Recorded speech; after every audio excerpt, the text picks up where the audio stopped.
Bom dia, seu Laitinho. O senhor tem detergente? Tem, Mastro Gilda, todas as marcas e aromas. Pois me dá um bem cheiroso. Ei, o Didá acabou ontem. Ele vende, né? Não dê pitaco não, vá buscar o produto pra cliente, rapaz. Já está aqui, papai. Tá bom. Menino, ele é todo engraçadinho. E são competentes, viu? E faz as entregas rapidinho. É? Agora vamos falar sério? Gente, valorize, compre sempre do pequeno negócio. Porque no pequeno negócio você encontra só de tudo que você procura.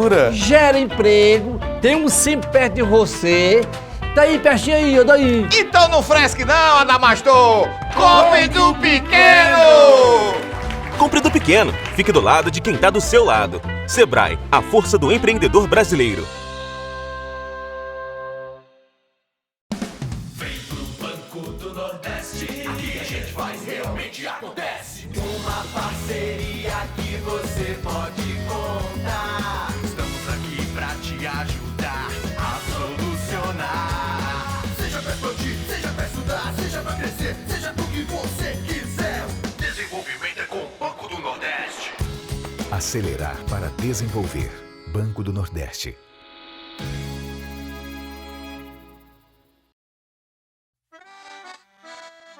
O meu Ceará tem a luz, tem a força e energia, tem a garra, criatividade e suor do trabalho noite e dia.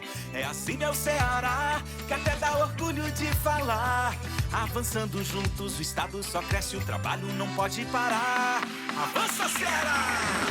A gente tá junto, movendo a economia pra frente. A gente tá junto, inovando pra ser diferente. A gente tá junto, mais veloz e mais experiente, porque o meu Ceará avança com a gente. A gente tá junto, fazendo um futuro presente. A gente tá junto. A gente tá junto, mais incluso e mais eficiente, porque o meu Ceará avança com a gente. Governo do Ceará. Avançando juntos, o trabalho não para.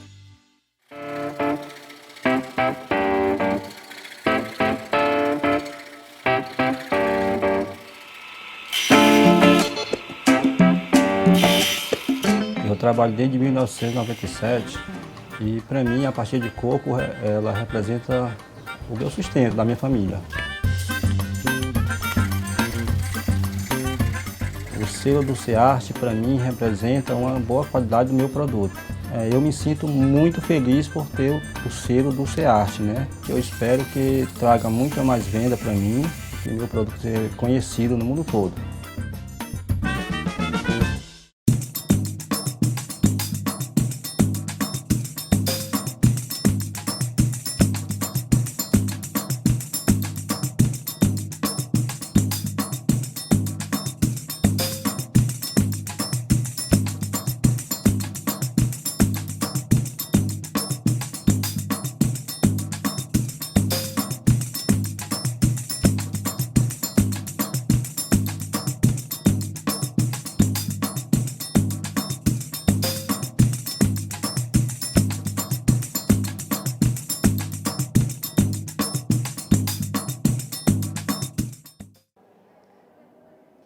Boa tarde. Hoje, nosso terceiro dia do Encontro da Agricultura Familiar e a Feira da Agricultura Familiar do Ceará, com realização do Instituto Futuri, patrocínio do Ministério da Agricultura, Pecuária e Abastecimento.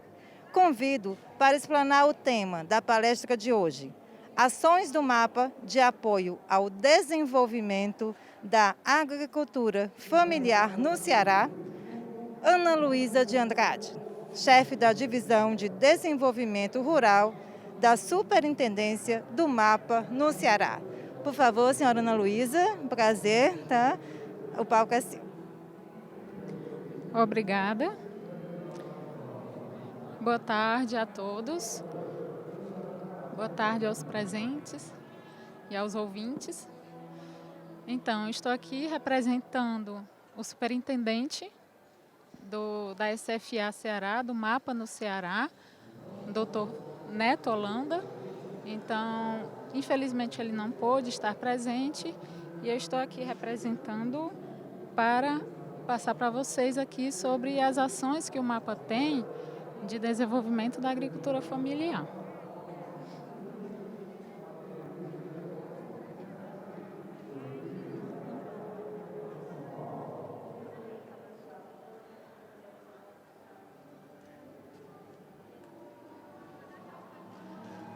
Bom, vamos dar início, então.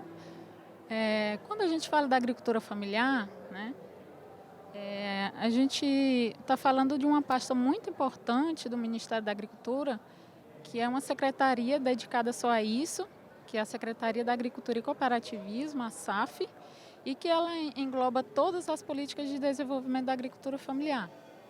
Tá certo?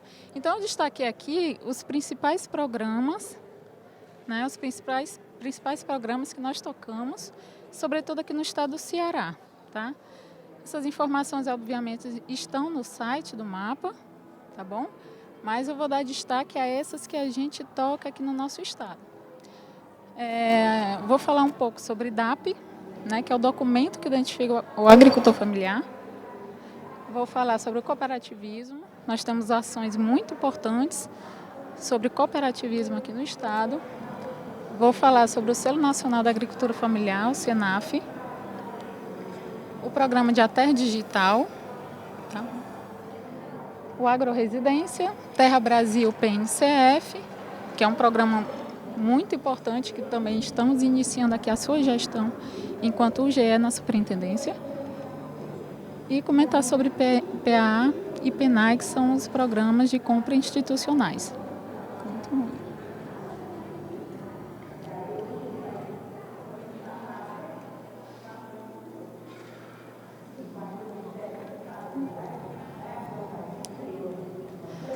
Bom, em relação à declaração de aptidão à PRONAF, esse é o documento que identifica o agricultor familiar, tá certo? Ainda a expectativa ainda de lançarmos o CAF, né, que é o Cadastro do Agricultor Familiar, que o MAPA pretende lançar em substituição à DAP ainda esse ano, final desse ano, tá bom? Mas enquanto isso não acontece, a gente continua a falar sobre a DAP, que é o documento que identifica o agricultor familiar e que permite que ele tenha acesso a todas as políticas da agricultura familiar. Tá? Então, a DAP é um documento que ele é emitido tanto para a pessoa física quanto para a pessoa jurídica. Tá bom? E existem esses tipos de DAP, a gente classifica por grupo. O grupo A/C, são os agricultores dos assentamentos, tá? Do assentamento do crédito fundiário, da reforma agrária. Nós temos o tipo de DAP-B, tá? Que é aquele agricultor que tem uma renda familiar anual bruta de até R$23.000, aquela renda oriunda da atividade agropecuária. Então, se a gente tem aquele agricultor que tem essa renda até R$23.000 por ano, ele é enquadrado como B. E se ele tem uma renda superior a R$23.000, mas inferior a R$415.000, ele é enquadrado como V, né? Ele tem uma DAP-V. Em relação à pessoa jurídica, nós fornecemos a DAP jurídica para empreendimentos familiares, quando esses empreendimentos possuem 100% de agricultores familiares, com DAP, cooperativas singulares, quando tem no seu quadro 60% de agricultores familiares, cooperativas centrais, tem que ser 100% de cooperativas singulares da agricultura familiar e associações, né, obedecendo esse percentual de 60% de pessoa física, né, no seu quadro e 100% se for jurídica. E nós temos também o tipo de DAP acessória, que é classificada em jovem e mulher agregada. Dando continuidade à DAP, nós temos os critérios de enquadramento, tá? Então, quem é que se enquadra como agricultor familiar que tem o direito a ter esse documento, a portar esse documento, que é emitido nos sindicatos, nas EMATERCs? Então, é aquele agricultor que explora uma parcela de terra na condição de proprietário, arrendatário, parceiro, comodatário, meeiro, poceiro assentado e permissionário de áreas públicas. Então, em qualquer tipo de uso de condição de uso de terra, nessas condições ele será enquadrado, né? Mas somando a outros critérios, não só esse, né? Ele tem que residir no estabelecimento ou próximo, né? Ou no local próximo da sua exploração. Ele não pode deter uma área superior a 4 módulos fiscais e ele tem que ter uma renda mínima de 50% oriunda da sua exploração agropecuária, tá bom? E, novamente, aqui o teto da renda familiar anual, sua renda bruta familiar anual, não pode passar de 415 mil, né? Oriunda da atividade agropecuária. E a força de trabalho utilizado no seu estabelecimento, ela tem que vir predominantemente, né? Força familiar, né? Tem que ser a família envolvida ali no trabalho para poder caracterizar como agricultor familiar. E aí tem os normativos, né? Nós temos a Lei 11.326, que é a Lei da Agricultura Familiar, né? Que define o que é agricultura familiar. Nós temos o decreto que regulamenta essa lei e essas portarias que vão já sofrer alterações quando o CAF vir a se tornar vigente. A aproximação aqui que a gente vai comentar é sobre o cooperativismo, tá? Então nós temos, na verdade, 2 ações que aqui na superintendência a gente toca de muita importância. A primeira ação que a gente conduziu foi no âmbito do Brasil Mais Cooperativo, tá? A gente fez um trabalho, a gente deu início, na verdade, um trabalho de diagnóstico das cooperativas do Ceará, né, pela superintendência. Então a gente iniciou um trabalho de conhecer uma a uma, de ir em loco, conversar com os seus dirigentes, conversar com alguns agricultores cooperados, né, saber os obstáculos daquela cooperativa, conhecer sua infraestrutura. Enfim, é um raio-x que a gente está fazendo dessas cooperativas no estado do Ceará. Então a gente iniciou ano passado e das 72 cooperativas que a gente tinha no cadastro aqui do mapa, né, que tinha um DAP jurídico, então a gente visitou 24 já. Então a expectativa é que a gente realmente finalize, né, e a gente consiga ter uma noção, esse diagnóstico de todas as cooperativas da agricultura familiar no Ceará. Então outra intervenção interessante, né, e muito importante que a gente está conduzindo aqui, é no âmbito da intercooperação, tá? É uma ação dentro do cooperativismo, do Brasil Mais Cooperativo, então que visa promover a intercooperação de 24 cooperativas, né, como estratégia para o fortalecimento dos negócios cooperativos, aprimorar as boas práticas de governança e fomentar o acesso a novos mercados, intercambiar o conhecimento e a troca de experiências de cooperativas do Nordeste com as cooperativas do Sul e Sudeste, né? Então, no âmbito dessa ação, o Ceará teve 9 cooperativas que foram selecionadas para participar desse programa, né? Então, são essas cooperativas que estão listadas aqui, tá? São 9, e elas estão sendo acompanhadas e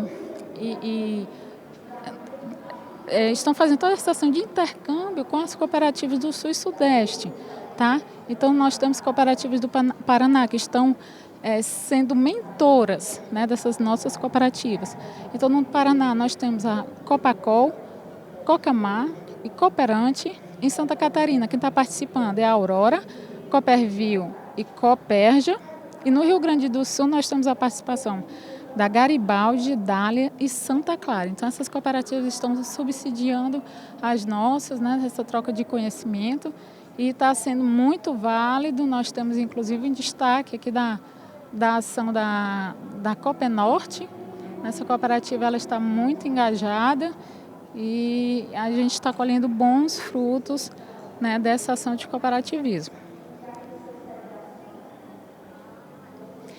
Bom, vou falar agora um pouco sobre o SENAF, tá?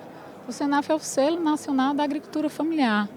Então, o que é esse selo? Na verdade, esse selo identifica a origem e fornece as características dos produtos da agricultura familiar, tendo por finalidade o fortalecimento das identidades social e produtiva dos vários segmentos da agricultura familiar perante os consumidores e o público em geral.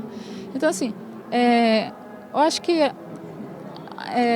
que todos já perceberam em algum momento, por exemplo, quando vai ao supermercado, sobretudo na parte de bebidas, né, de suco de uva integral, eu acho que vocês já devem ter percebido que tem um selo SENAF da agricultura familiar nesses produtos.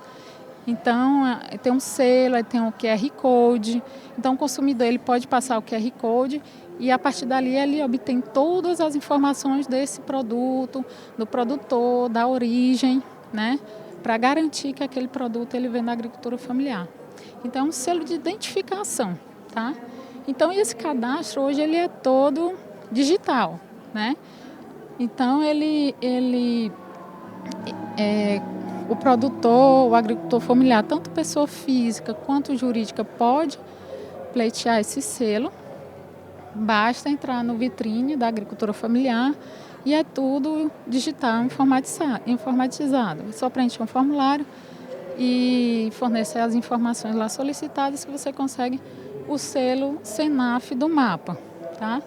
Então, é um selo que possibilita a rastreabilidade da origem dos produtos, o selo é identificado com uma imagem específica, tem uma figurinha específica de umas folhinhas.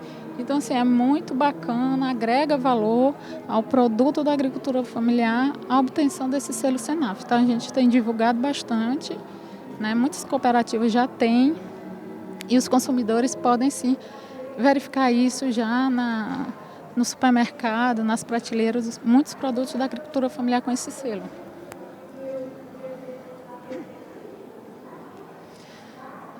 Nós temos também uma ação específica de ATE digital. O que é ATE? É Assistência Técnica e Extensão Rural, né? Que é também um dos braços da SAF, é o programa de ATE que é muito importante. E aqui, especificamente no Ceará, nós temos acompanhado um convênio que foi celebrado entre o MAPA e a EMATES, tá, em 2020, cujo título é Marketplace e Rastreabilidade, Desenvolvimento de multiprodutos dos núcleos de irradiação de tecnologias, os NITs, tá, e cooperativas. E qual o objetivo desse convênio? É implantar a infraestrutura primária na EMATES para informação e comunicação com os agricultores e suas famílias, mediante o desenvolvimento de aplicativo, marketplace, rastreabilidade, inteligência artificial, funcionalidades do modo de administração e ensino à distância EAD, conectado ao Sistema Estadual de Agricultura, SEA. Então, além de desenvolver, né, toda essa tecnologia, né, esse convênio também visa estruturar a EMATES com computadores, estabilizadores, enfim, equipamentos de informática, tá, para dar esse apoio no desenvolvimento tecnológico. Então, está sendo muito interessante também a implantação desse programa. Outro programa de suma importância que a gente está conduzindo aqui no estado do Ceará é a agroresidência, tá? A agroresidência ele equivale, assim, a grosso modo, comparando à residência médica, por exemplo, tá? Todo estudante de medicina, no final do curso, ele faz uma residência para aprimorar seus conhecimentos. Então, com base nesse modelo de residência médica, então o MAPA, né, criou o agroresidência, que é justamente destinado à qualificação de jovens estudantes e recém-egressos dos cursos de ciências agrárias e afins, né? E aí ele visa justamente aproximar, né, o campo do ensino, né? Os produtores do conhecimento ali das universidades, dos institutos de ensino. Então, ele foi instituído pela portaria 193, né? Agora de junho de 2020. Foi lançado o primeiro edital de contratação, que está rodando, né? E E a intenção do mapa é dar continuidade no ano que vem, lançar outros editais para dar continuidade ao agroresidência. Então, quem são os beneficiários do agroresidência? Voltado para jovens com idades entre 15 e 29 anos, estudantes ou recém-egressos de cursos de nível médio ou superior de ciências agrárias e afins. Os estudantes deverão ter cursado todas as disciplinas e os egressos deverão ter concluído o curso há, no máximo, 12 meses.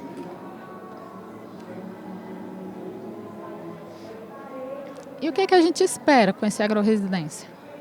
A gente espera jovens profissionais mais preparados para responder às demandas do agronegócio brasileiro, redução do desemprego entre jovens de 15 e 29 anos, que realmente é uma angústia, né, quando você se forma e não tem muita perspectiva ali de trabalho, você não tem experiência, o mercado ele visa profissionais experientes e você está ali imaturo, recém-egresso, então é muito difícil a inserção desse recém-egresso no mercado de trabalho. Então esse agroresidência ele vem para isso, ele vem qualificar, né, e dar oportunidade de emprego para esse profissional. Melhoria da qualidade dos serviços prestados pelos profissionais das áreas de ciências agrárias e afins, maior produtividade e competitividade do agronegócio brasileiro e aproximação das instituições de ensino da realidade vivenciada pelos diversos agentes do agronegócio brasileiro. Tá? Então, esses são os resultados. E o que nós temos aqui no estado do Ceará? Nós temos 7 projetos em andamento. Né? Cada projeto é conduzido por uma instituição de ensino que pleiteou o projeto. Né? Então, nós temos 7 instituições de ensino hoje rodando a agroresidência. Tá? Desses 7, 5 são IFs, distribuídos pelo estado do Ceará. Tem o IF do Limoeiro do Norte, Aracati, Iguatu, Tianguá. E temos também 2 projetos conduzidos pela Unilab. E esses projetos totalizam, então, aí a contratação de bolsistas, né, que são os residentes, de 70 bolsistas. Então, hoje nós temos 70 estudantes que estão aí em campo, que vão ficar durante um ano dentro de uma propriedade rural, fazendo essa residência, né, agrícola. E os temas que eles estão trabalhando, que eles estão atuando, são os temas voltados à aquicultura, fruticultura no semiárido, agricultura orgânica, agricultura de precisão, bem-estar animal, né, e assistência técnica voltada para mulheres. Então, são esses os temas, os projetos que estão sendo conduzidos aqui no estado do Ceará no âmbito do agroresidência.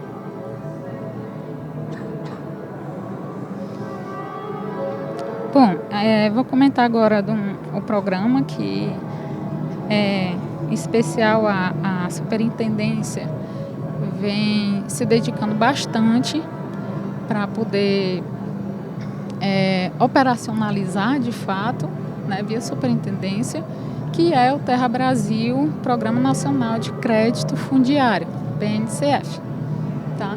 Então, o que é o PNCF? Oi. O Terra... Oi. Som. Oi. Bom, continuando, o Terra Brasil, o Programa Nacional de Crédito Fundiário, que é o PNCF, oferece condições para que os agricultores... Para que os agricultores sem acesso à terra... Som. E aí, Madalena? Todos do NAEC, marcando presença aqui no Centro de Conversa. E com vocês...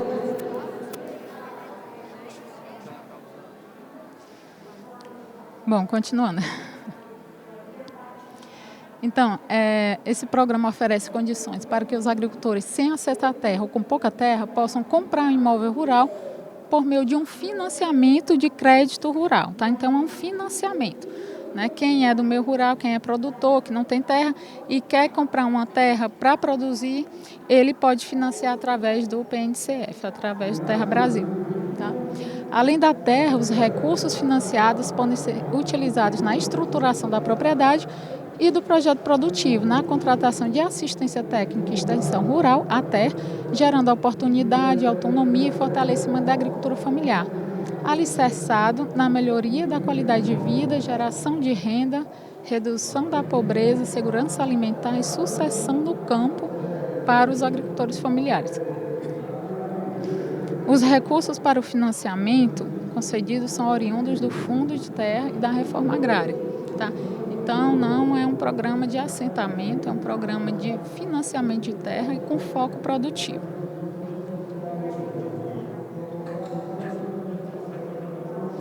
Esse é um resumo, tá? Um quadro geral para resumir as modalidades do PNCF. Então, nós temos 3 linhas de crédito.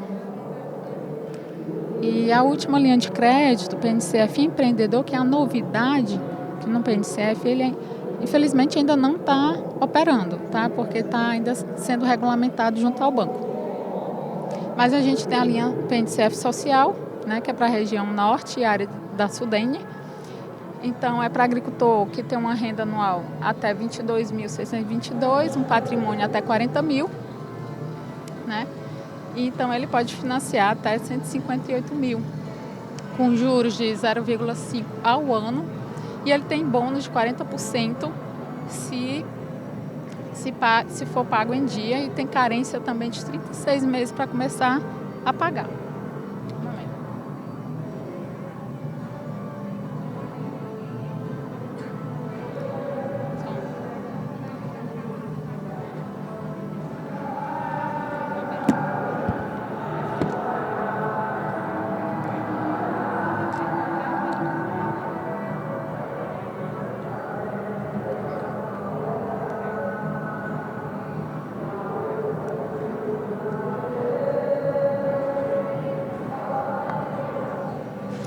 Bom, desculpa, retomando aqui, que eu fui beber um pouquinho d'água. Então, são essas as condições, tá? Então, é um programa muito importante. A gente aqui na Superintendência, a gente está colocando em operacionalização a Unidade de Gestão Estadual, a UGE, e a gente vai começar a analisar essas propostas de PNCF aqui na Superintendência. Complementando aqui o PNCF, as linhas de financiamento são compostas por 3 componentes básicos, tá? Que é o subprojeto de aquisição de terras, o SAT, que é o financiamento para aquisição de imóvel rural amparado com recursos reembolsáveis do Fundo de Terras e da Reforma Agrária, repassados por meio de contrato de financiamento. E tem o subprojeto de investimento básico, o CIB, tá? Que é o projeto de infraestrutura básica e produtiva implementada pelos trabalhadores rurais beneficiários com recursos reembolsáveis do Fundo de Terras, incluído no contrato de financiamento do SAT. Coloquei 3 componentes, mas na verdade são 2. Desculpa.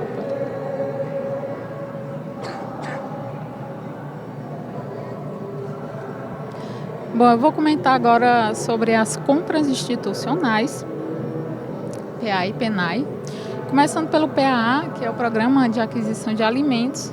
Na verdade, PAA, nós temos 6 modalidades de PAA, mas eu vou comentar apenas as 2 modalidades que são aqui tocadas pelo mapa, porque as outras modalidades são do recurso do Ministério da Cidadania, não é mapa, tá? Então, a gente apoia todas as modalidades, mas a gente foca naquelas que são do recurso do mapa, tá? Então, é a modalidade PA, formação de estoque. Nessa modalidade, os agricultores organizados em grupos formais para a formação de estoque vendem alimentos da safra vigente. A Conab também é responsável pela operação dessa modalidade. Se houver possibilidade de formação de estoque, a organização de agricultores envia uma proposta à Conab com a especificação do produto, quantidade, preço proposto, prazo necessário para a formação do estoque e os agricultores beneficiados. Tá? Então, é uma modalidade que ela é operacionalizada pela Conab, tá?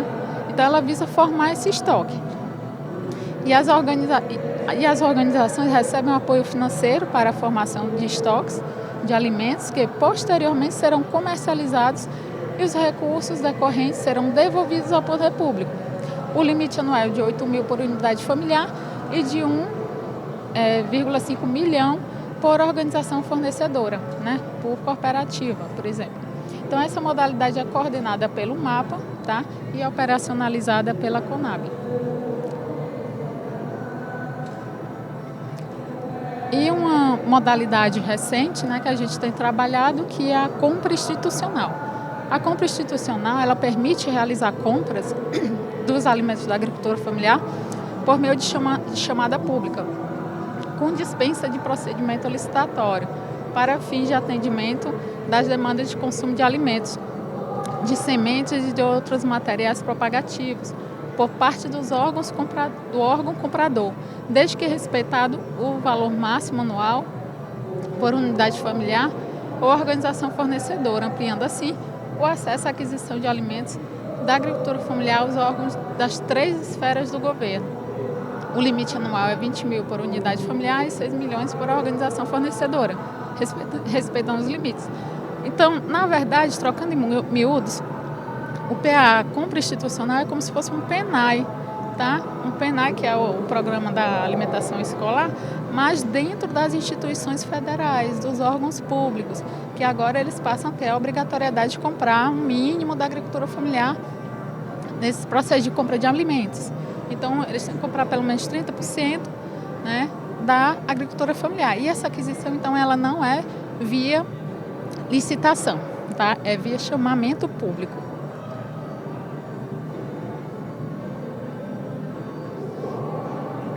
E então nós temos aqui o Programa Nacional de Alimentação Escolar, tá? Que é o famoso PENAI, eu acho que muitos conhecem aqui, né? Muito importante essa política, até porque ela assim, na verdade ela é coordenada, né? Não é um programa do MAPA, ela é coordenada pelo Fundo Nacional de Desenvolvimento da Educação, o FNDE, tá? Que é uma autarquia vinculada ao Ministério da Educação. E é esse fundo que repassa para as escolas o recurso para a compra da merenda, tá? E aí, por lei, as escolas têm que comprar no mínimo 30%, né, dos alimentos oriundos da agricultura familiar. No mínimo, esse é o estabelecido por lei. Então, assim, qual é o papel do Ministério, então, nesse processo, né? A gente tem a incumbência de fomentar e qualificar a participação da agricultura familiar e de suas organizações produtivas e vem atuando também na ampliação dos canais de acesso para os produtos da agricultura familiar, no âmbito do PENAI, objetivando o incremento da renda e a inclusão social e produtiva dos agricultores familiares, povos e comunidades tradicionais e suas famílias. Então, o nosso objetivo aqui realmente é fomentar, é aproximar a agricultura, os agricultores das escolas, os secretários de agricultura das escolas, então é fazer esse meio campo para viabilizar realmente essa compra, né? Porque o diretor da escola, ele não tem o conhecimento de saber quais são os produtos que o seu município produz, para montar o cardápio. Então, é um trabalho realmente de articulação que a gente faz com vários parceiros para tentar viabilizar e fazer com que a escola consiga cumprir esse mínimo dos 30%, comprando a agricultura familiar, nos mesmos moldes, não via licitação, vai ser via chamamento público, porque não interessa, não é o menor preço, tá? O preço ele já é estabelecido no chamamento público, então são outros critérios que vão selecionar esses alimentos. Mas o importante é esse trabalho que a gente faz de articulação para realmente viabilizar e fazer com que a agricultura familiar acesse essa política importante e que, por sua vez, a escola consiga adquirir esses produtos de qualidade para fornecer para as crianças, né? Na alimentação escolar dessas crianças. Bom, então eu pincelei aqui um pouco as nossas ações aqui na superintendência em relação às políticas de desenvolvimento da agricultura familiar. Tá? E eu deixo aqui o meu contato, tá? Eu sou chefe da divisão de desenvolvimento rural aqui da superintendência do MAPA no Ceará, tá? Então é uma divisão que é responsável justamente pelas políticas públicas de fomento agropecuário, tá? E fica aqui meu contato meu telefone e e-mail, e todos fiquem à vontade para entrar em contato com a gente, com a divisão, com a superintendência, para maiores esclarecimentos. Muito obrigada.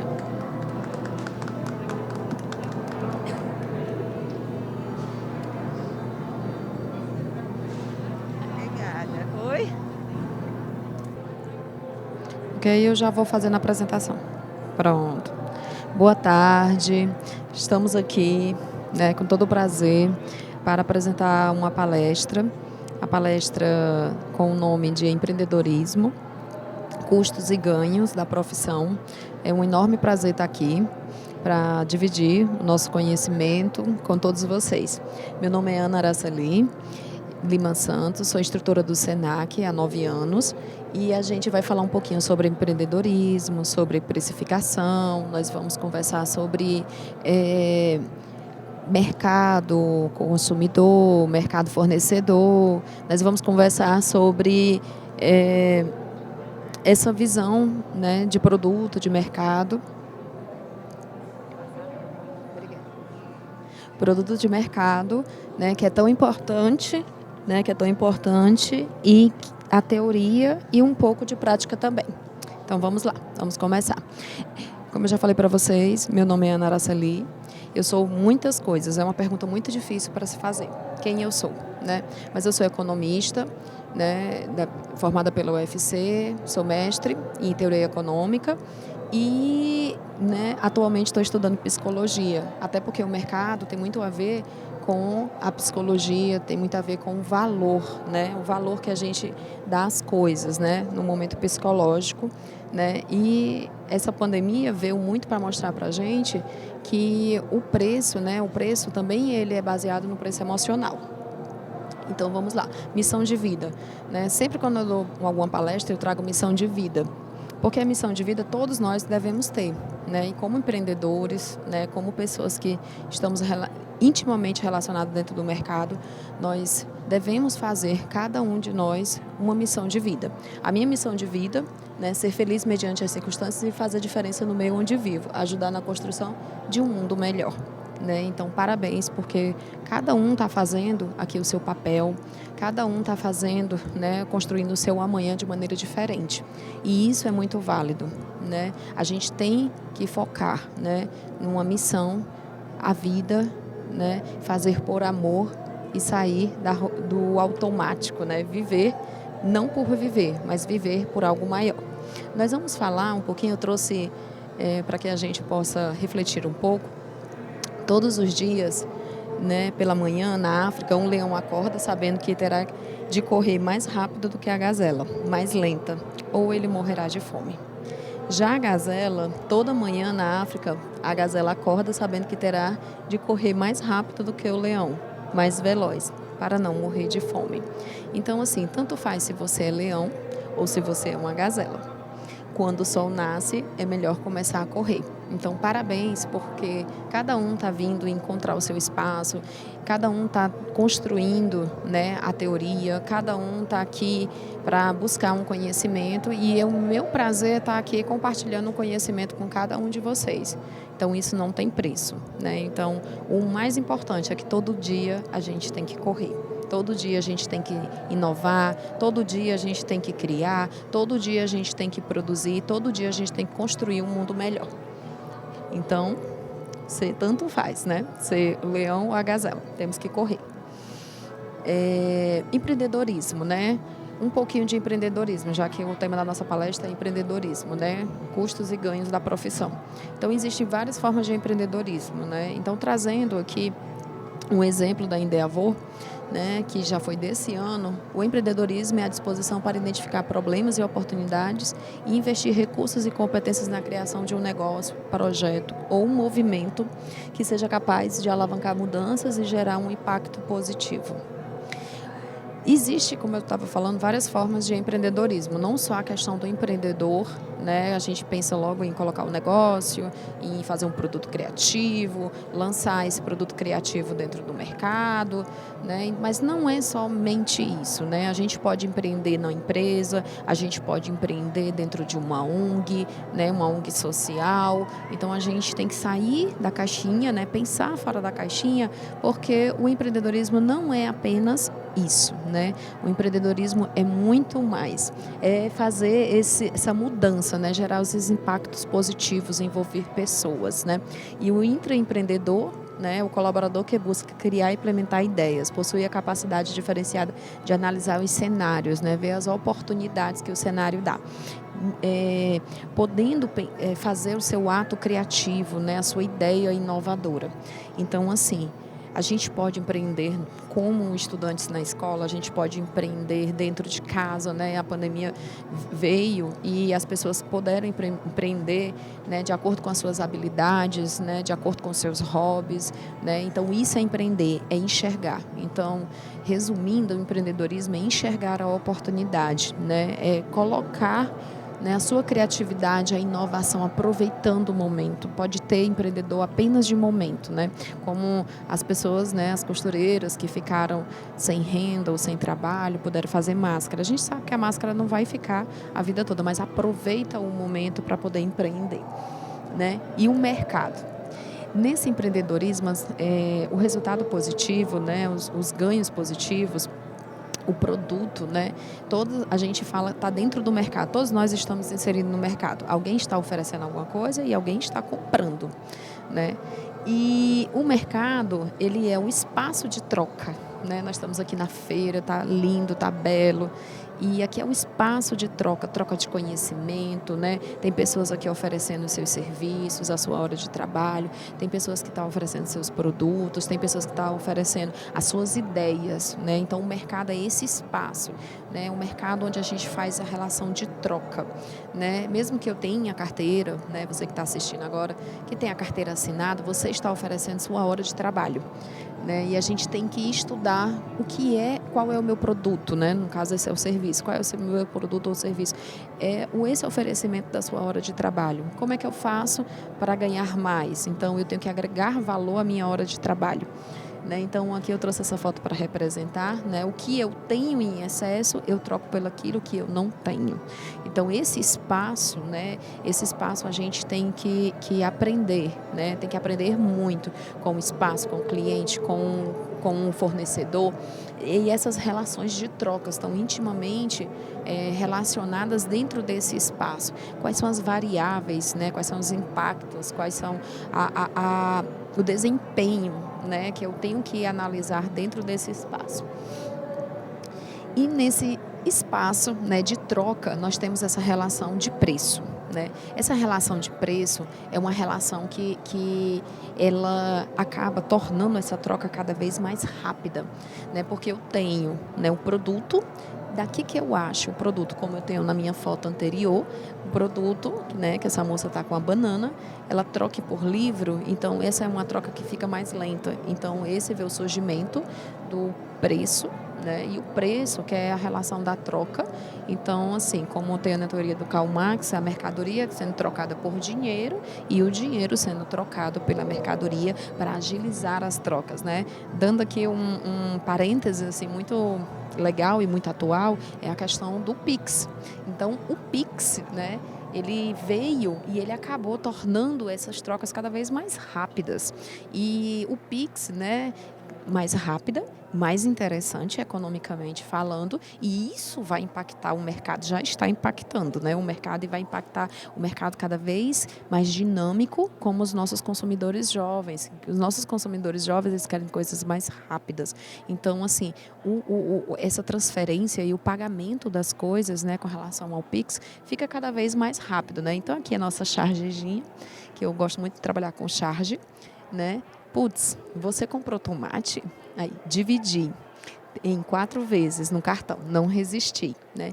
Então a gente trabalha muito, né? Como eu já falei, com diversos valores do produto, né? Indicadores de qualidade. Nós trabalhamos também com sonhos, né? Que são os valores psicológicos. Então, assim, sonho não se discute, sonho se realiza, né? E o sonho, né? Você coloca o preço que for e a pessoa, se ela quer, ela vai pagar.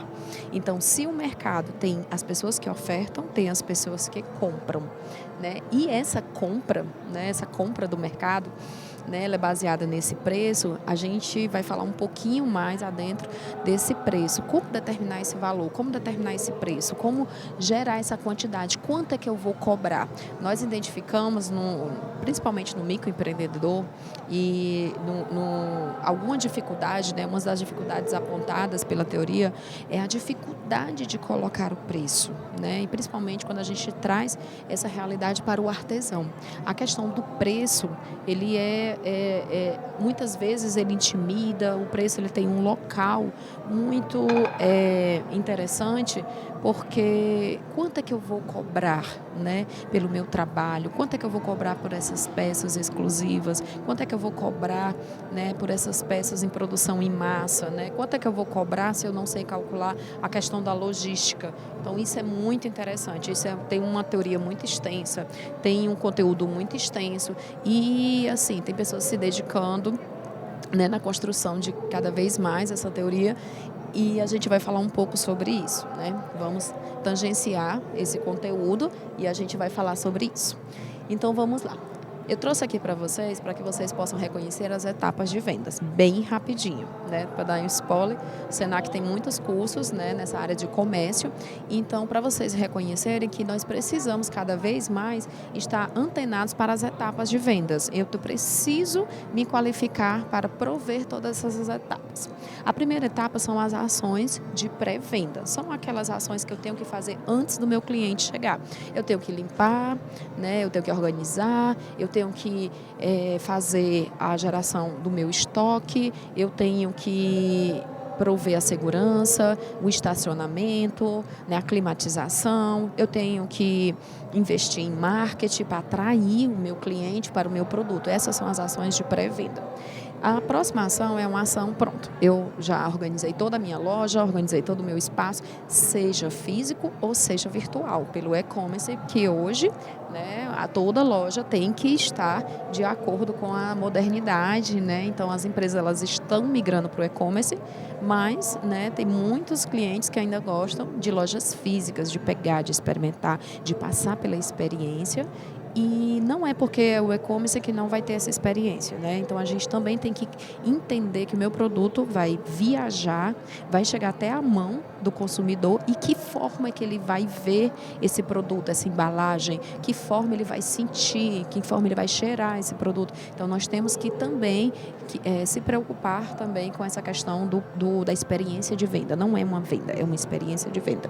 Então essa abordagem, eu preparei tudo, o meu cliente chegou à loja, ou ele finalizou, ele está em dúvida para finalizar a compra pelo e-commerce, e são as tiras dúvidas, a abordagem é o primeiro contato que a gente vai fazer com o cliente. Então, essa coisa de bom dia, eu posso ajudar, isso já é demodé. Então, a gente tem que criar outros, né, um início de uma conversa, né, um bom dia, uma boa tarde, uma apresentação, um elogio sincero. Então, é a primeira frase, é a primeira coisa que você vai falar para o seu cliente, né? Eu vou dar uma dica para vocês. Seria muito interessante a gente elogiar verdadeiramente. Se está com a calça bonita, nossa, que calça bonita. Se a pessoa está observando, você entende sobre esse determinado produto? Bom dia, meu nome é Ana. Estou aqui para melhor lhe servir, eu não lhe conheço, seja muito bem-vindo à nossa loja, aceita um copo d'água. Então, esses são métodos de abordagem que a gente tem que surpreender o nosso cliente. A próxima é a apresentação do produto. A gente já iniciou, já tentou abrir o coração do nosso cliente, agora a gente vai apresentar o produto, né? Uma coisa que é muito interessante é a questão das perguntas, né? Perguntas e respostas. Então, assim, nessa apresentação, você vai mostrar para o seu cliente aquilo que você quer, né? Aquilo que você quer que ele conheça, né, o produto. Então, essa faz uma parte de uma apresentação. A próxima é a superação de objeções. A superação de objeções, como esse cliente ele pode ter dúvidas, né, para decidir o seu produto. Então, exemplo, né? Ele quer um liquidificador amarelo e eu apresentei um preto, então eu vou buscar um amarelo. Se eu tiver um amarelo, se eu não tiver de outra cor, eu vou mostrar outra cor. Então, eu vou superar essas dúvidas que ainda restam antes de finalizar a minha venda. A próxima é o fechamento de venda. Eu coloco vermelho, por quê? Porque é uma parte muito importante e às vezes as pessoas têm dificuldade de fechar. Então, a pessoa já supriu, né? A gente já abordou, já iniciou um relacionamento com o nosso cliente, já apresentou o produto, já superou todas as dúvidas e agora é hora de fechar. Então, eu digo muito, né, para os meus alunos que o cliente, né, ele é a pessoa principal do nosso negócio, mas a viagem da venda eu que estou direcionando, eu que estou dirigindo. Então, eu vou guiar para onde eu achar necessário, né, para efetuar aquela venda. Então, se a pessoa está, né, por exemplo, eu pego um táxi. O táxi é ele que vai decidir para a direita ou para a esquerda. Então, o vendedor ele tem esse poder em suas mãos. É ele que vai decidir para onde que o cliente deve olhar, se o cliente deve pegar, né, se ele tem que trabalhar mais aquela venda. Então, eu vou e conduzo o meu cliente nessa viagem de experiência, né, de ponto de experiência de vendas para o fechamento. E aí não acabou. A gente tem que se preocupar com as ações de pós-venda, né? Não quero vender para esse cliente apenas uma vez. Eu quero vender para esse cliente várias vezes. Então, eu tenho que me preocupar depois que ele conseguir o seu produto ou serviço, acompanhar esse cliente para fazer com que ele saia desse ponto de consumidor para ponto de cliente. Ou seja, ele vai consumir várias vezes, né? Fazendo a minha cartela, o meu giro de capital, né, aumentar o lucro, o faturamento e fazer também com que ele possa divulgar a minha marca, ter marketing, né, de relacionamento, né, para poder fazer o meu negócio crescer cada vez mais. Então, utilize os seus clientes. Valorize as pessoas que já tiveram experiência com os seus produtos, né, porque eles podem aumentar significativamente o seu negócio, né? Então, cuide com carinho das pessoas que já tiveram experiência com o produto de vocês. Então, isso é muito importante, né? Então, política do ganha-ganha, cadastro, ligação, bonificação, política de fidelização desse cliente. Então, essas são as ações de pós-venda. Tá certo? Só que o consumidor ele é diferente. Nós estamos de um lado do balcão e o consumidor está do outro lado. O passo a passo do consumidor. Veja se esse exemplo se encaixa a você, né?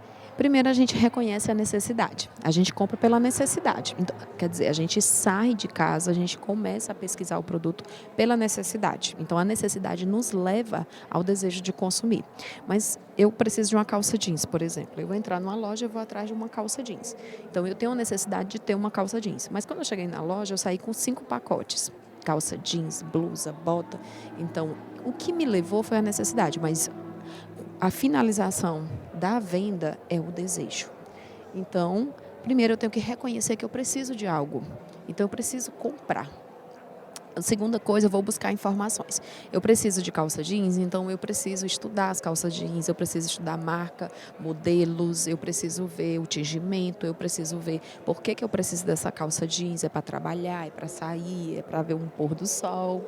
Né? Então, é a busca de informações. Quem é que vende, se parcela no cartão, se eu posso comprar pela internet, né?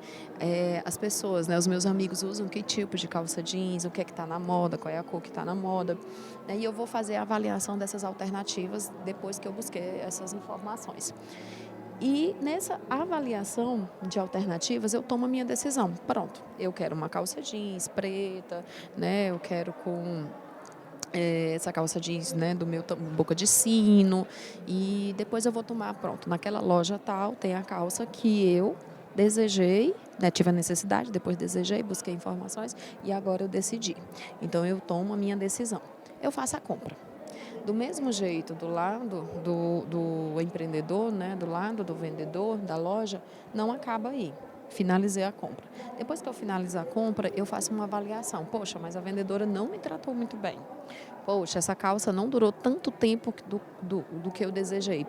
Poxa, eu pedi para embalar para presente, não foi. Eu faço uma avaliação de todo esse processo, de todo esse caminho. E, por fim, o descarte, ele não é menos importante do que todas as outras etapas. Entender o descarte, ele é super importante, porque o que não serve para mim pode servir para o outro. O descarte não necessariamente seja lixo. O descarte não necessariamente eu vou jogar fora. O descarte pode ser: não serve para mim, eu posso doar. Não serve para mim, eu posso vender. Não serve mais para mim, eu posso transformar em outra coisa, né? Então, na hora que eu vou descartar, vai ser valorizado?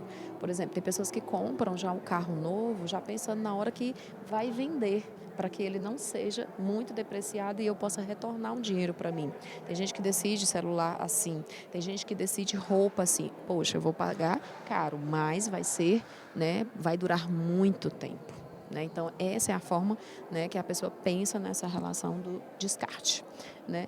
Uma coisa que eu acho assim, super interessante, já que eu estou fazendo um produto para o meu cliente, eu tenho que pensar necessariamente um mapa de empatia. Ele é um instrumento que faz com que a gente pense no nosso cliente. Você vai parar um tempo, né? Faça isso com o seu cliente se você não fez até hoje, né? Se dê essa oportunidade. Eu vou, né? Aqui é um emojizinho e essa cabecinha dele em cima, pensar, né? O que ele pensa, o que ele sente na frente, o que o meu cliente vê. Onde é que ele está, né? Porque onde o meu cliente está, eu tenho que estar também nas redes sociais, eu tenho que estar lá, né? O cliente hoje, por exemplo, meu público jovem, ele não senta mais na frente da televisão para assistir novela, né? Se ele está lá no Instagram, é lá que eu tenho que estar, né? E o que o meu cliente vê? É Instagram? É novela ainda? O que o meu cliente vê? É um outdoor? O que o meu cliente vê? É revista, né? Então, eu tenho que pensar o que ele vê, o que ele pensa, o que ele escuta. Ele escuta forró? Ele escuta MPB? Ele escuta. Tem muitas empresas que estão fazendo essas parcerias, né, para fazer lives, né, lives com cantores. E eu tenho que entender o que o meu cliente gosta, né? Assim eu vou tomar a decisão mais assertiva. O que o meu cliente fala, né? Como ele fala, quais são as gírias, né? O que ele está dizendo, né? E eu tenho que me aproximar. Se eu quero vender para o meu público-alvo, eu tenho que entender ele completamente. Quais são as dores do meu cliente? Dores não necessariamente está relacionada a uma doença, mas as dores estão relacionadas quais são as dificuldades que o cliente ele passa. Muitas vezes, né, eu identifico a dificuldade do cliente da melhor idade. E esse cliente, ele tinha um costume de ir, experimentar, comprar, pagar e levar para casa. Hoje os jovens escolhem pela internet e já tem um tempo, né, que nós estamos reduzindo, né? Tem empresas aí, não vou, né, dizer o nome, mas tem empresas que estão com essa proposta de 2 horas. Você compra em 2 horas ou você retira aqui ou recebe em casa, né? Mas as pessoas da melhor idade, às vezes, têm uma dificuldade de confiança com relação ao e-commerce, né? Essa é uma dificuldade. Essa eu posso classificar como uma dor. E qual é o objetivo principal do meu cliente? Ao pegar o meu produto, ao ir atrás do meu produto. Então, eu tenho que entender para chegar mais próximo, para poder eu satisfazer esse cliente como um todo, né? Então, esse mapa de empatia é muito interessante. Vocês podem buscar na internet, né? E no final eu tenho uma surpresinha para vocês, caso vocês queiram. E façam isso, tirem um tempo, conversem com as pessoas, né? Façam uma tarefa, né, multi, né, com várias pessoas, para que você possa entender esse público, para que eu possa ser mais assertivo na hora da venda. Você vai ver que vai melhorar muito. Essa outra ferramenta, que é dos stakeholders, né, é pensar, refletir nas pessoas que estão envolvidas, né, basicamente na cadeia de produção. Então, todos que estão envolvidos em torno do meu produto ou do meu serviço. Aqui no meio está aqui a sua marca, a sua empresa, e as pessoas que estão envolvidas. Então, coloque também, identifique todas as pessoas, né? Os fornecedores, os clientes, os colaboradores, eles têm assim um poder gigante nas mãos quando eles colocam, né, os eventos na rede social, quando eles falam bem da minha empresa, né? Os parceiros comerciais. Essa ideia de que os meus concorrentes, eles têm que estar longe de mim, depende muito do mercado. Hoje nós estamos vendo aqui o mercado local de Fortaleza abrindo muitos open malls, né? Então, eu estar do lado do meu concorrente, eu sou uma açaiteria e do outro lado é uma pizzaria. Então, uma família pode comer a pizza e terminou a pizza, vai comer o açaí. Então, estar do lado pode contribuir muito, né? A gente pensa que às vezes tem que estar longe, né? Porque as pessoas vão decidir por mim, não vai ter mais outras escolhas. Não. Então, quando o mercado ele se torna desenvolvido, a gente pega, né, observa que um estando do lado do outro, está todos reunidos como um shopping center, né, que é a ideia de um shopping, é que as pessoas vão para lá para fazer muitas coisas, porque estão todos reunidos, então é para lá que eu vou. Então, façam também essa experiência dos stakeholders, coloquem seus parceiros, né, o governo, a prefeitura, a comunidade, né, eu estou inserido dentro da comunidade, ela não me compra, mas ela está aqui no meu entorno, eu posso fazer um trabalho, uma atividade, né, eu posso fazer um gerenciamento de marca com eles, né, então assim, isso é muito importante, reconhecer quem são os seus agentes sociais, os seus stakeholders. Né? Os fornecedores, né? Sendo um parceiro muito importante, né? Existem algumas coisas assim muito legais para se identificar. Eu preciso primeiro fazer um indicador de avaliação, né, com os meus fornecedores. Outra dica que eu dou: não tem apenas um fornecedor. Às vezes a minha produção pode aumentar de uma hora para outra, de um tempo muito rápido, muito curto, né? O mercado é muito dinâmico. E aí, quando eu possuo apenas um fornecedor, ele não vai poder me atender. E aí eu vou ficar na mão. Se eu não tenho quem forneça, como é que eu vou produzir para poder vender? Eu vou estar perdendo venda. Então, busque avaliar os fornecedores, busque fazer avaliações, se entrega, quanto que entrega, se faz política de ganha-ganha, né? Se você pode pegar em consignado, se você pode, né, pedir para pagar, né, ter um tempo, né, um tempo hábil para pagar seu fornecedor, se esse fornecedor ele entrega com produto de boa qualidade, porque se você entrar com produto de boa qualidade, você também vai poder sair fazer o seu produto, né, entrar com os insumos de qualidade, vai sair com os produtos de qualidade, né? Faça o seu portfólio.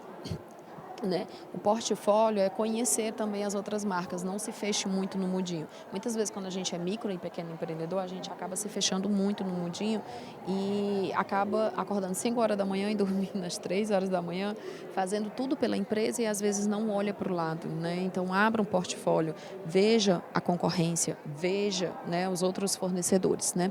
Fazer pesquisas contínuas, né? A gente sempre está mudando a forma de pagar, como eu já falei, né? A forma de consumir, o consumo consciente. Então a gente tem que continuar. O que é que o mundo está fazendo? O que é que a Europa está fazendo? O que é que a China está fazendo? Então trazer isso para a minha realidade. O que é que a pessoa lá da periferia está fazendo? O que é que a pessoa lá da área nobre está fazendo? Então a gente tem que, como empreendedor, tem que estar conectado, né, nessa dinâmica de mercado, né? A busca de vantagens comparativas. As vantagens comparativas é conseguir produzir, né, com as coisas que eu já tenho, né? Aqui no Ceará tem muito coco.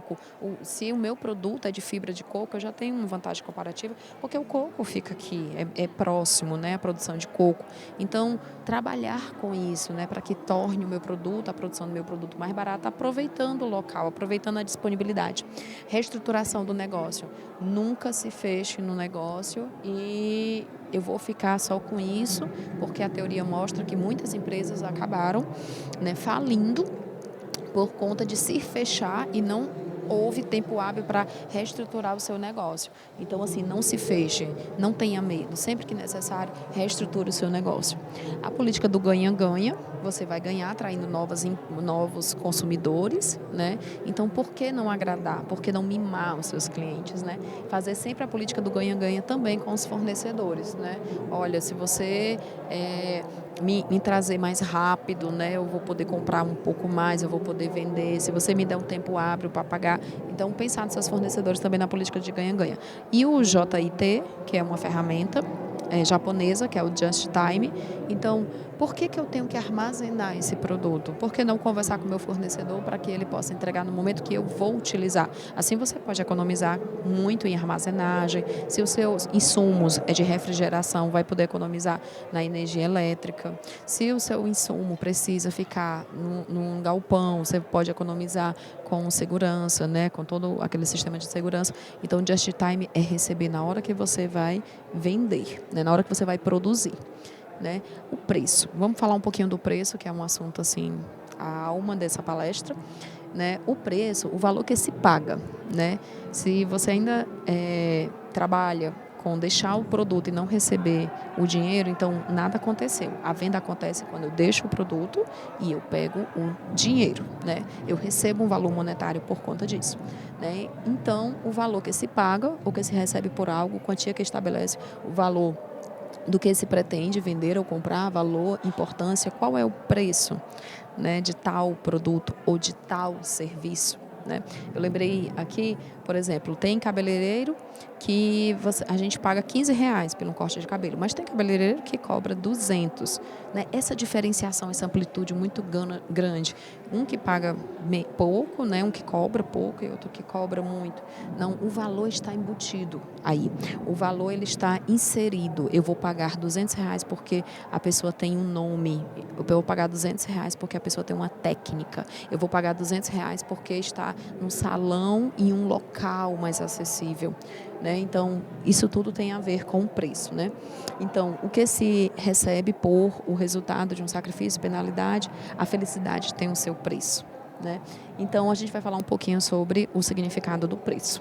O preço, ele vem atuando ao longo da história, né? Eu já falei um pouco sobre o mercado, sobre as trocas, sobre a mercadoria que troca por dinheiro, né? E a escolha. Através do preço, eu posso escolher o nível dos meus clientes, né? Existe basicamente 4 categorias de cliente: A, B, C e D, né? Então, o público A, né? O artigo de alto luxo, se é esse público que eu quero atingir, então eu também tenho que colocar o produto de alto luxo, né? Que é a qualidade, o pós-venda, né? Então, os níveis que eu quero atingir do meu público-alvo, eu também tenho que me colocar nesses produtos, eles vão determinar, eles vão estar, né, tomando o seu território, o seu posicionamento de mercado. Então, as empresas, o preço é um elemento significativo, né, para a formação da sua rentabilidade. É como se fosse uma reunião, a porta, né, uma casa, e a porta é o preço para adentrar, né? E essa rentabilidade, que é através do faturamento, e o preço ele tem sua importância. Também é um instrumento de comunicação e de posicionamento do mercado. Quando eu coloco um preço mais elevado, eu também estou determinando as pessoas que vão atingir esse tipo de produto, esse tipo de serviço, né? Então, para os consumidores, o preço é a soma dos valores monetários, né? A gente é uma parte, né, da conquista desse produto ou desse serviço. Mas, né, eu vou dizer uma coisa para vocês. As pesquisas mostram que a gente pode ser atraído pelo preço, mas não é pelo preço que nós determinamos a repetição de consumos, né? Porque quando a gente faz pesquisa com os clientes, a gente observa que os clientes, se eles sabem que o produto ou serviço ele é bom, ele compra.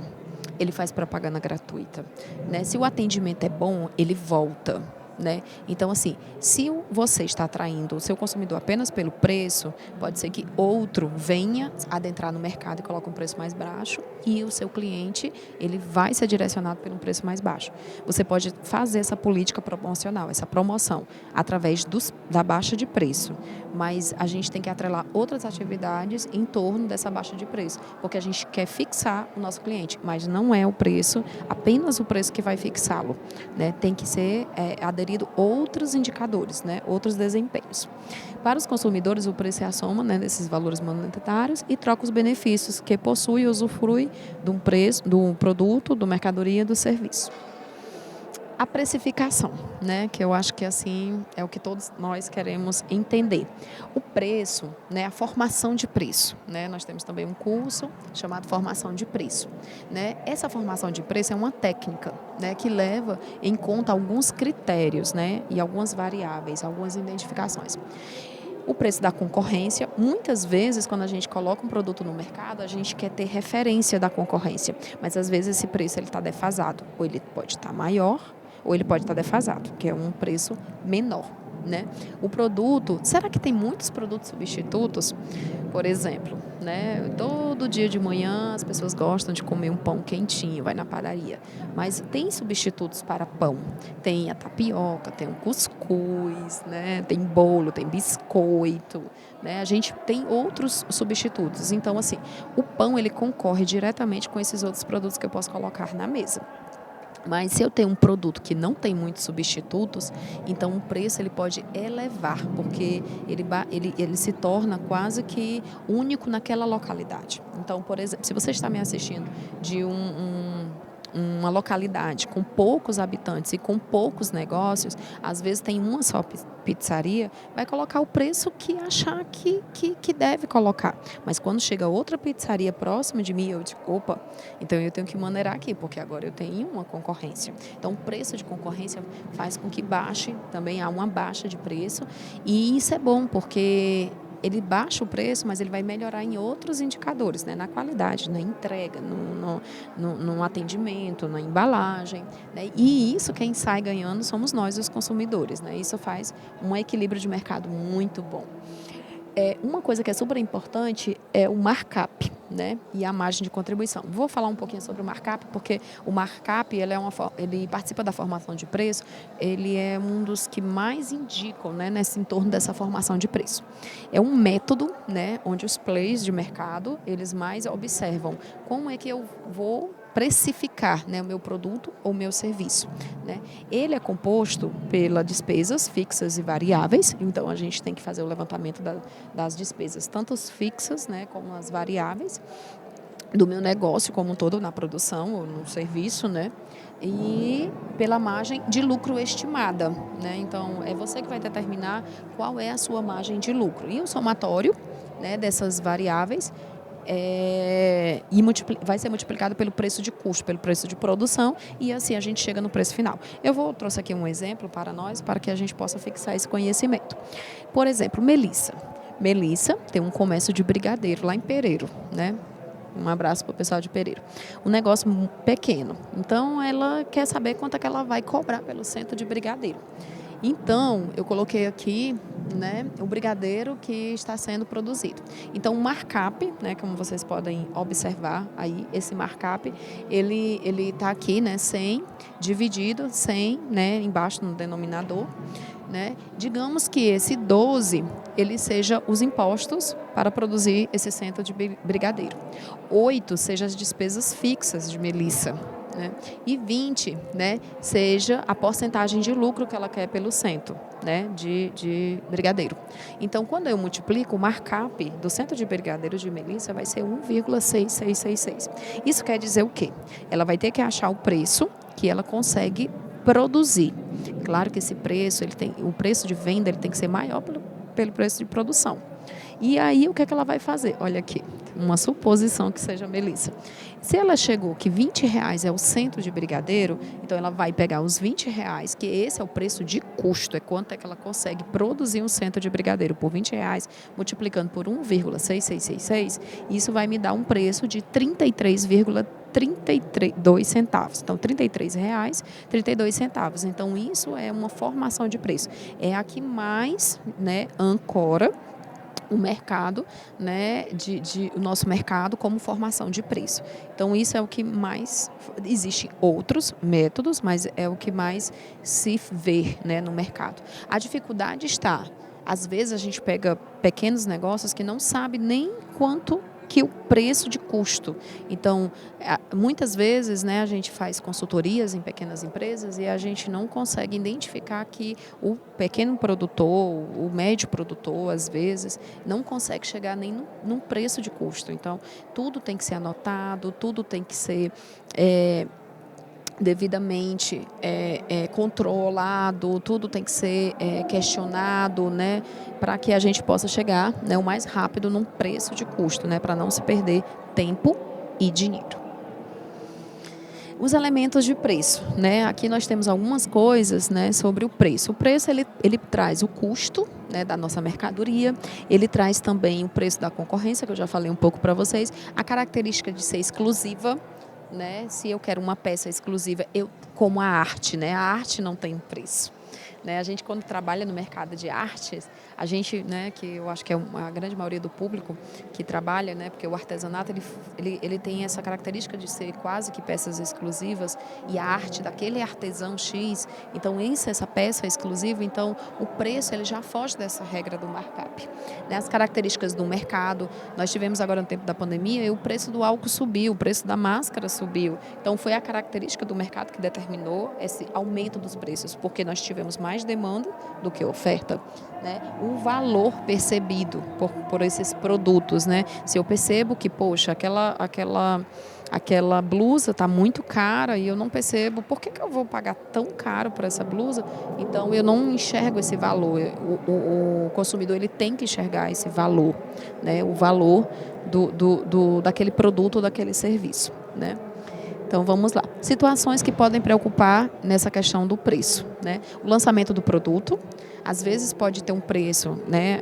Antes do pré-lançamento, a gente tem que analisar muito. Eu vou colocar um preço de penetração do mercado para ganhar novos consumidores, para que as pessoas possam conhecer os meus produtos ou o meu serviço, ou eu vou colocar esse produto e serviço, às vezes, por ser exclusivo. Por exemplo, alguns produtos de algumas empresas celulares, né, os mais potentes, eu vou colocar com um preço muito alto.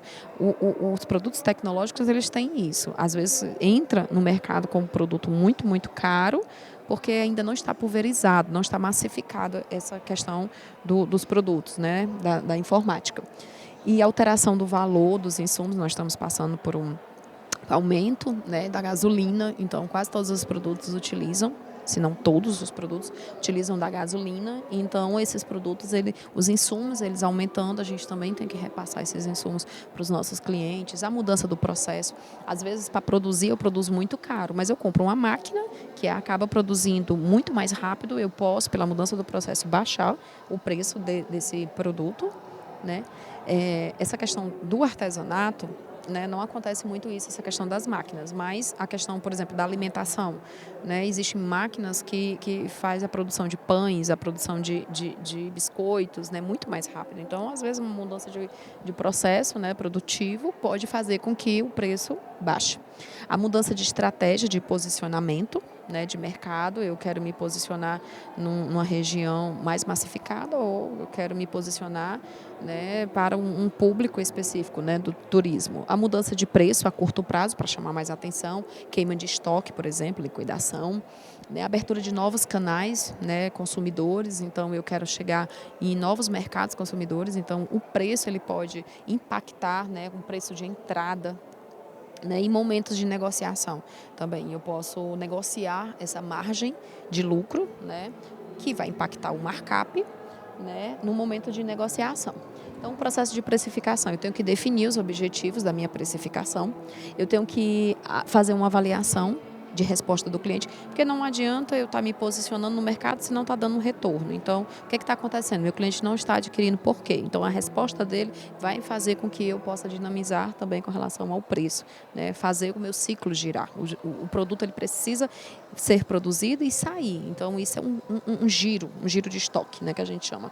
Análise de potencial de lucro, definição do preço inicial, se é baixo, se é alto, né, qual é a posição que eu vou tomar, e ajuste de preço sempre conforme o necessário, né? E essa dinâmica de preço, como eu já falei, o lançamento do produto, a mudança da conjuntura do mercado, a atração na estratégia da concorrência, o desempenho insatisfatório, né, do produto, do mercado, do serviço. Às vezes tem produtos que somem do mercado porque tem um desenvolvimento muito insatisfatório. As pessoas não conseguiram, né, continuar consumindo aquele produto por algum motivo.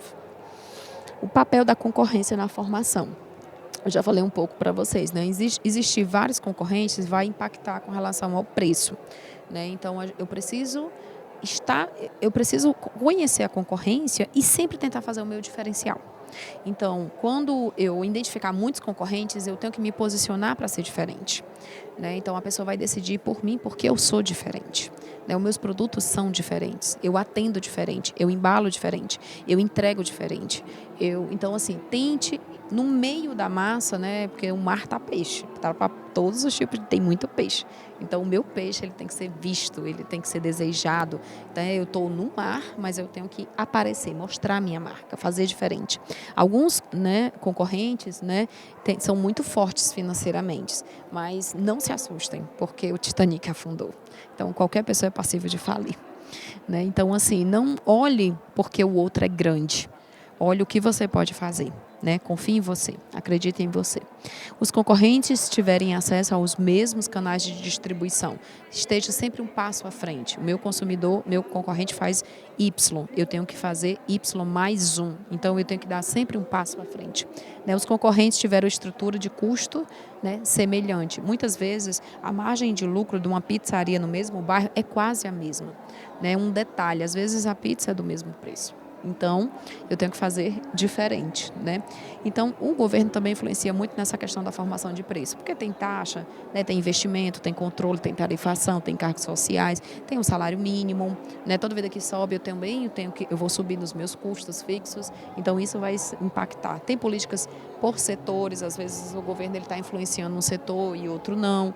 Né? Então, eles também participam dessa formação de preço. Tem alguns produtos que o governo ele acaba investindo e acaba suavizando, né? Diminuindo, são os produtos essenciais. Por exemplo, o arroz, o feijão, ele tem uma tarifação diferente.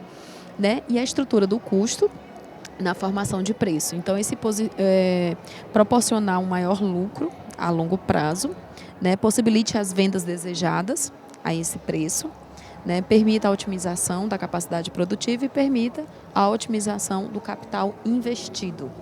Né? E aqui tem um exemplo, né, dos custos diretos, indiretos, né, administrativas, né, diretas, indiretas, que são as despesas tributárias, mercadológicas. Então, tenha tudo no papel, tenha tudo anotado, tenha tudo controlado. Né, para que você possa chegar no lucro.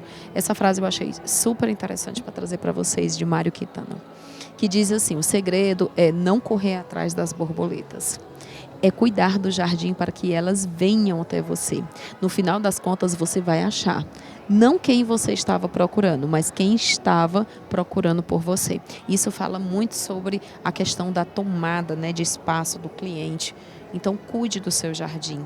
Né, que as borboletas elas irão vir. Então aqui, né, se caso gostou, se caso queira entrar em contato comigo, aqui estão os meus e-mails, meu telefone, que também é Zap, e aqui está um QR Code, se caso gostou dessa apresentação e queira baixar essa apresentação para vocês. Então, assim, muito obrigado, foi um momento riquíssimo, muito importante e gratidão por cada um de vocês. Obrigada.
Boa noite.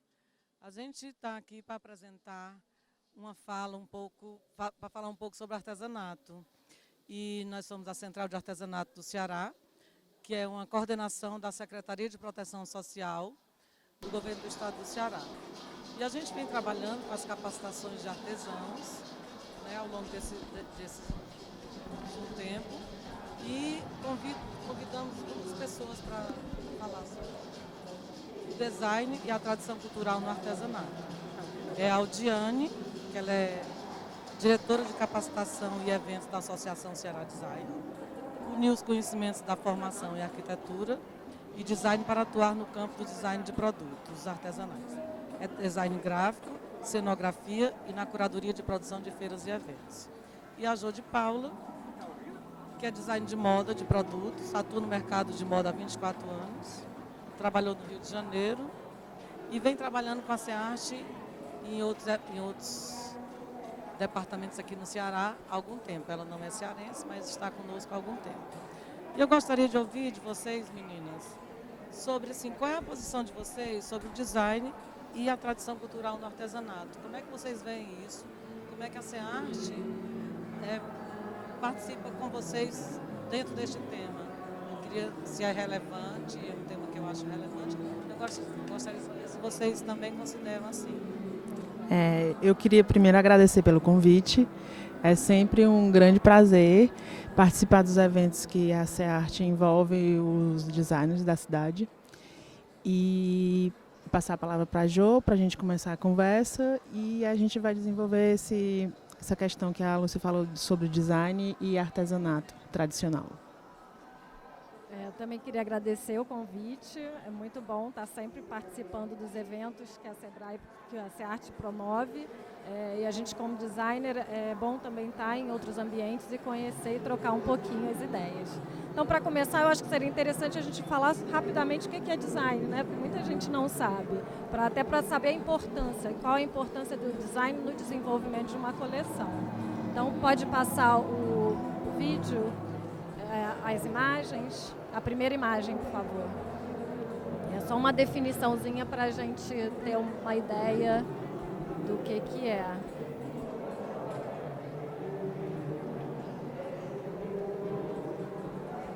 Enquanto isso, pode ir falando alguma coisa, né? Então, é porque a gente espera da imagem. É porque o design, ele na verdade tem alguns elementos que são importantes quando a gente faz um produto. O design, ele tem algumas categorias, né? Você pode ser designer de moda, pode ser designer de produto, você pode ser designer gráfico, se tiver algum que eu esqueça, você fala, áudio. E em cada uma dessas, quando você for estudar, você vai ter assuntos específicos. Mas o que é importante no design? Você não faz só uma peça, né, bonita, você tem alguns conceitos importantes. Então você tem primeiro qual é a ideia dessa peça, para que ela vai servir, qual é a função dela. Você tem também a aparência, né? E a aparência não é só ser bonita ou feia. Qual é a ideia dessa peça? Por que ela vai te atrair? Ou a aparência tem que ter a ver com a função? Então todos esses elementos são importantes. A ergonomia, que é no caso de móvel, como é que você senta. Então não é só ser uma cadeira bonita, ela tem que ser confortável, ela tem uma altura. Então o designer, ele traz todos esses elementos na hora da criação do produto.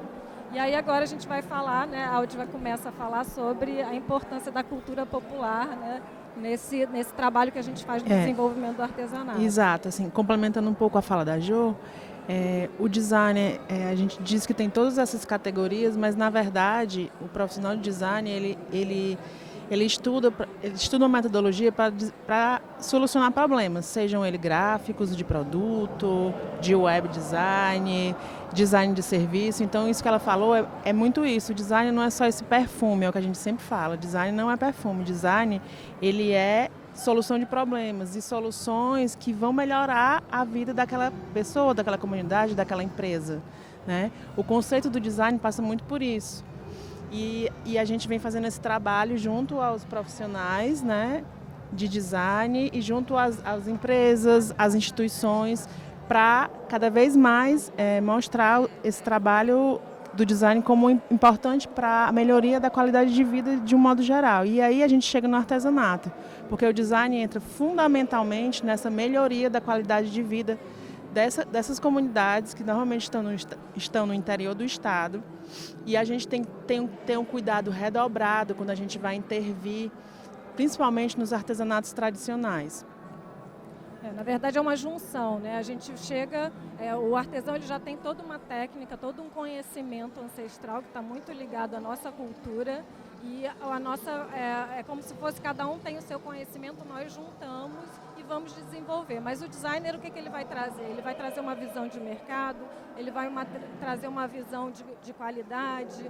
Não é que o artesão não tenha qualidade, às vezes tem algum detalhe que ele pode melhorar. Então a gente está assim, é um trabalho muito coletivo, às vezes fica parecendo que o designer vai chegar e impor, e não é isso. A gente tem que trocar com o artesão, tem que saber quais são as necessidades, as faltas que eles sentem do produto deles. A gente vai trazer algum tipo de inovação, que pode ser no formato, que pode ser no tipo de produto, que pode ser no material. Então a ideia é que essa junção beneficie aos dois, porque eles têm um conhecimento que a gente não tem, e a gente tem um conhecimento que eles não têm. Então é importante que essa troca seja horizontal para que a gente possa conseguir desenvolver, né, esse produto e da melhor forma, porque ele também vai ter que dar um feedback para a gente do que ele, né, o que ele pode fazer, até onde ele vai, detalhes da técnica que muitas vezes a gente não conhece, né?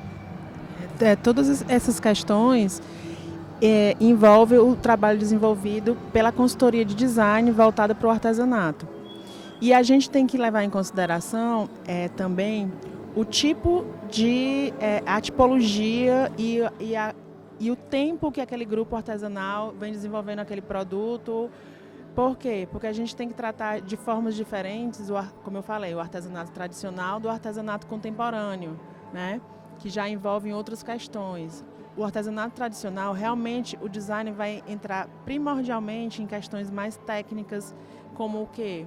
Como adequar as dimensões do produto ao mercado consumidor, seja de moda, seja de decoração, seja de produto, né?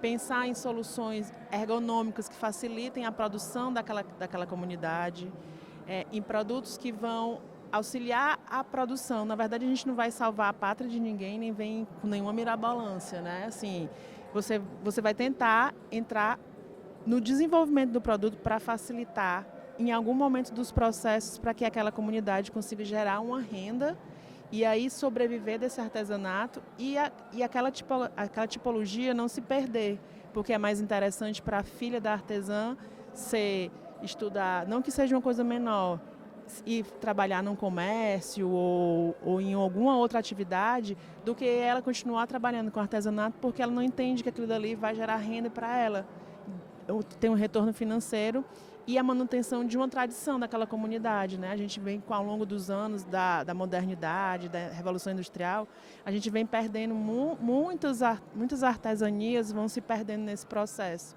E a artesania faz parte da nossa cultura, da cultura popular, do meio em que nós vivemos. É tão importante quanto o desenvolvimento de um produto industrial, um produto artesanal. E também só um minuto. Assim, eu entendo também que, com o advento de vocês, do design, nas comunidades, né, nos municípios, essa questão que você coloca, que os jovens começam a perceber que há uma modificação sem perder a tradição, sem perder, né? E a tradição deles, e eles vão em buscas, eles não saem mais na cidade, porque veem que é algo jovem, paira no ar, né? Isso, eu estou sentindo isso ao longo do tempo que eu trabalho na SEARTE. Porque uma das ideias, né, de juntar o design com o artesanato também é isso, poder trazer toda essa modernidade. Não é que o artesão não possa fazer um produto moderno, mas muitas vezes alguns continuam fazendo a mesma linha de produto. Então a gente vem como muitas vezes para fazer com que instigar, né? Com que ele também provocar, né? Provocar uma mudança. E com que ele comece a buscar novos tipos de produtos, novos tipos de materiais, atrair essa nova geração, que isso é um grande problema, né? Muitas já não estão interessadas, procuram outro tipo de serviço, porque o artesanato também é demorado, né? É um trabalho lento, tem coisas que você demora semanas e meses. E a gente também trabalha, outra coisa que é muito importante, a questão do valor, né? Do preço. Então, se o artesão vai cobrar algo mais caro, tem que ter um acabamento X, tem que ter uma qualidade X de material, ou não, vamos fazer peças que tenham um valor visual também grande, mas que a gente possa ter um custo menor. Então, o designer também trabalha com essa preocupação do mercado, né, de para quem ele vai vender, quanto esse produto vai custar. E eu botei aqui só uma imagem que na verdade, esse valor já é um pouco antigo, é de 2017, mas são 50 bilhões gerados no país inteiro com artesanato. Então, é um setor importante para a economia, né? A grande maioria são mulheres, então isso complementa a renda. Muitas construíram a vida, sustentaram as famílias com esse dinheiro. Então, é algo assim, muito importante que a gente tem que manter e é o que caracteriza o nosso povo, né? Quem somos nós? Nós somos a nossa cultura e o artesanato é parte da nossa cultura. Tirar aquela ideia do passado de que o artesanato era passatempo, né? O artesanato se consolida como trabalho, como geração de renda e dado do IBGE. Exatamente. Aí também eu trouxe aqui o plano setorial do artesanato, né, que ele foi oficializado, e aí alguns itens que são importantes no trabalho artesanal, né, que eu não vou falar agora para a gente não demorar muito, mas que tem todos esses elementos que é o que muitas vezes confundem produtos feitos à mão com produtos artesanais. Então, o artesanato ele tem que ter certas características que estão muito ligados à nossa cultura, ao fazer manual, hoje em dia, a preocupação sustentável e outras coisas também. Diferencia o artesanato das artes manuais, né, da arte contemporânea, do artesanato contemporâneo. A gente tem algumas categorias, que é justamente isso que a Jo falou. Não só por você fazer algum produto de forma manual, ele se caracteriza por ser um artesanato, né? O artesanato ele tem outras questões que envolvem de cultura, de tradição, que o categorizam como um produto artesanal. Além da técnica, isso, né, tem todas essas questões da cultura, né?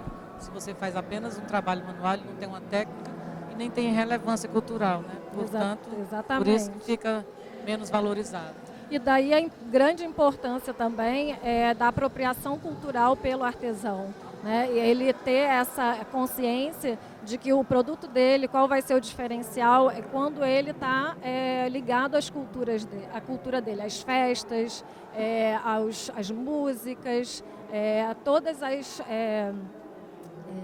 os costumes, né? Tudo que a gente tem de cultural. As atividades, né? Faltou palavra. Então, isso é o que vai diferenciar a pessoa olhar e falar, esse artesanato é do Ceará, né? Esse artesanato é de Minas.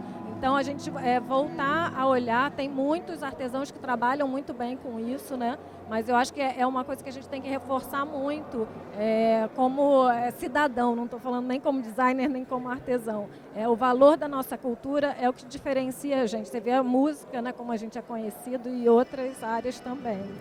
O design passa muito por essa questão de você valorizar um produto ou um serviço, né? Você agregar valor, você gera um valor que as pessoas não percebem.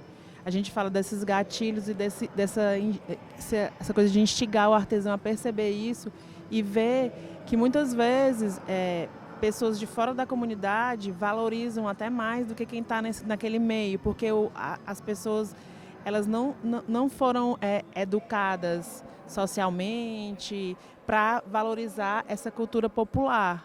É como se o popular fosse uma coisa menor, ou que não merecesse ser pago o preço por aquele produto. Mas justamente ao contrário. O artesanato ele é único, por mais que ele faça uma coleção de peças iguais, mas cada peça tem a mão do artesão. Então, em algum momento, aquela peça vai ter algum detalhe que pode parecer uma imperfeição, mas que, na verdade, é a caracterização do produto, é a personalização. Porque, por mais que a gente padronize e mantenha um padrão de medidas, de acabamento, disso tudo, cada artesã imprime, de alguma forma, a personalidade e a mão dela naquele produto. E isso é o diferencial. E isso que a gente hoje valoriza muito nesse mundo moderno de correrias, onde tudo é industrializado, onde você coloca um plástico aqui e sai 30 mil copos iguais, né? Aquelas peças são únicas e são em edições limitadas, porque ela não consegue fazer 30 mil toalhas iguais, né? Jane, dentro das capacitações da SEARTE, a gente tem capacitação dividida em 2 módulos, né? O que é que vocês acham do modo de gestão de negócios, onde a gente ensina a fazer o preço? Qual é a visão de vocês? Vocês acham que isso é importante? Eu acho que é importantíssimo, é fundamental até para quando o artesão vai desenvolver um produto, né? Ou um novo produto ou o produto que ele já faz. Né? Já aconteceu de a gente chegar em grupos que não tiveram ainda essa capacitação e você vê que o valor da peça não paga nenhum material.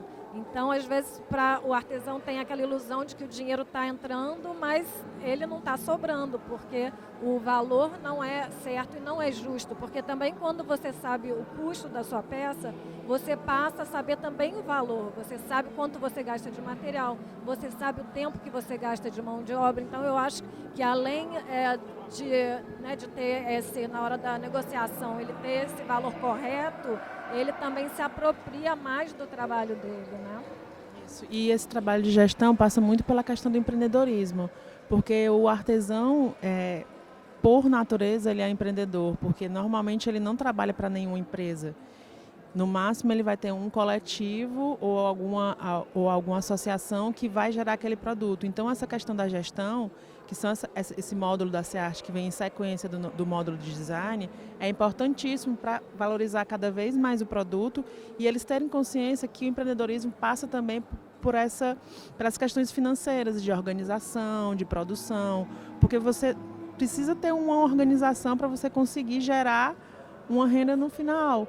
Você sabe para gestão também, exatamente, né? Como ele vai organizar quando chegou um pedido, o tempo que ele vai comprar o material, né? Dividir as etapas para o grupo, porque às vezes é diferente você trabalhar sozinho, você trabalhar em grupo, a hora do envio, manter o prazo, né? Se você tiver fechado um prazo de entrega. Então, é exatamente o que a Audi falou, é importante, né? Porque ele é um empresário, né? Ele é um pequeno empresário ou é uma cooperativa, mas ele tem... O conhecimento o protege de atitudes levianas, né? Vamos dizer ilícitas, né? Exatamente. Exatamente. E é importante para a independência dele, né? Porque eu acho que a SEARTE faz esse trabalho para que em algum momento ele possa voar sozinho, que ele não precise mais. Então eu acho que é muito importante ter esse apoio, porque o artesanato, como ele é um bem nosso, a gente tem que ajudar, a gente tem que, né, manter, fazer com que ele tenha a possibilidade de permanecer e de perpetuar. Exatamente. O global, assim, a gente vem acompanhando, eu pelo menos há alguns anos, as consultorias da SEARTE, e a gente vê que a equipe de gestão está buscando melhorias na forma como é feito, na introdução dos mestres artesãos no momento da prototipagem, na questão do mestre artesão ir junto com a gente na hora do curso, o designer vai com um especialista daquela tipologia que vai tirar todas as dúvidas e melhorar. Tem os cursos também só de especialização, né, que o mestre vai para capacitar as artesãs que tem menos tempo de produção daquela tipologia. Então, assim, de uma forma global, é aquele pontapé inicial para a comunidade ou para comunidades que já existem conseguir valorizar o seu produto de todas as formas, tanto da forma conceitual como da forma prática, que é a financeira, né, com a gestão. A gente está aqui já tentando finalizar, né? Já fomos informados que já estamos com o tempo finalizando. Gostaria das considerações finais de vocês. Bem, na verdade, acho que eu tenho para falar, primeiro, que eu acho que é um trabalho muito bonito, porque tem essa função, não é só uma função social, ela também, né, tem a função econômica, e é importante que a gente, como país, como povo, a gente valorize o que é nosso. Eu acho que também a outra coisa que a SEARTE deu uma modernizada agora, né, na comunicação, a partir de Instagram, então, porque muita gente desconhece a nossa cultura, o nosso artesanato. Eu acho que quanto mais as pessoas conhecerem, mais elas vão valorizar. Então, eu acho que é importantíssimo que a gente nunca esqueça disso, de ensinar. Porque quando a pessoa vê uma rendeira fazendo a renda de birro, ela fica apaixonada e ela olha com outros olhos. Então a gente falta também conhecimento e a gente tem um país riquíssimo e isso tem que ser uma coisa que as pessoas reconheçam fora. Olha, aquele artesanato é do Brasil. Tem muitos países que conseguiram fazer isso e eu acho que trabalhos como a SEARTE, como as pessoas que trabalham com artesanato têm essa missão. A gente quer que o artesanato continue e que seja reconhecido. E agradeço o convite por estar aqui. É isso. Bom, eu faço minhas as palavras da Jo e complementando, eu acho que a SEARTE funciona.